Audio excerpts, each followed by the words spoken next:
Angel Di মারিয়ার বিদায়ী ম্যাচটি Argentina তাদের প্রিয় তারকাকে উৎসর্গ করতে চেয়েছিল। তবে কলম্বিয়া শরীরী ফুটবল আর্জেন্টাইন ফুটবলারদের দমিয়ে রাখে।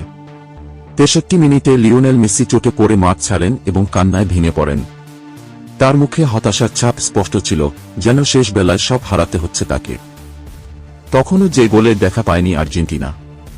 গ্যালারিতে থাকা আর্জেন্টাইন সমর্থকরা দাঁড়িয়ে মেসিকে সম্মান জানান। মেসির এই চোখের জল বৃথা যেতে দেয়নি আর্জেন্টিনা।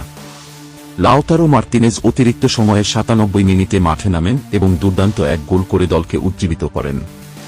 ১১২ মিনিটে মার্তিনেজের সেই গোলটিই আর্জেন্টিনার জয় নিশ্চিত করে। ১-০ গোলে কলম্বিয়াকে হারিয়ে টানা দ্বিতীয় ও রেকর্ড ১৬তম কোপা আমেরিকা শিরোপা ঘরে তোলে আর্জেন্টিনা। ডি মারিয়ার বিদায়ও রাঙানো হয়।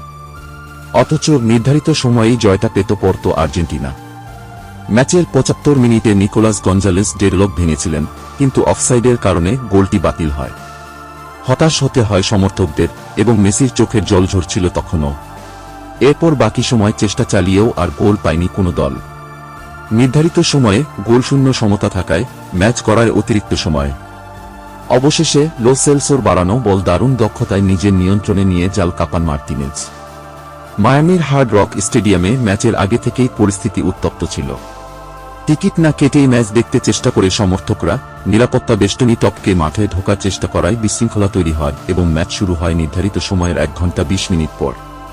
প্রথমার্ধে ছন্নছাড়া ফুটবল খেললেও দ্বিতীয়ার্ধে আর্জেন্টিনা কিছুটা গুছিয়ে ওঠে এবং বেশ কয়েক দফা গোলের সুযোগ তৈরি করে।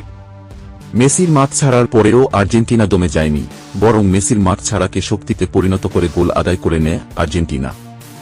যদিও সেই গোলটি বাতিল হয় অফসাইডের কারণে। ৭৯ মিনিটে গঞ্জালেস আরও একবার গোলের সুযোগ তৈরি করেছিলেন, তবে সফল হননি। শেষ পর্যন্ত অতিরিক্ত সময়ে মাঠে নেমে দলের সব হতাশা ভুলিয়ে দেন মার্তিনেজ এবং আর্জেন্টিনাকে শিরোপা এনে দেন। প্রিয় ভিউয়ার্স, আপনাদের একটি লাইক, কমেন্ট, সাবস্ক্রাইব আমাদের অনুপ্রেরণা করে তোলে নিউজ করতে।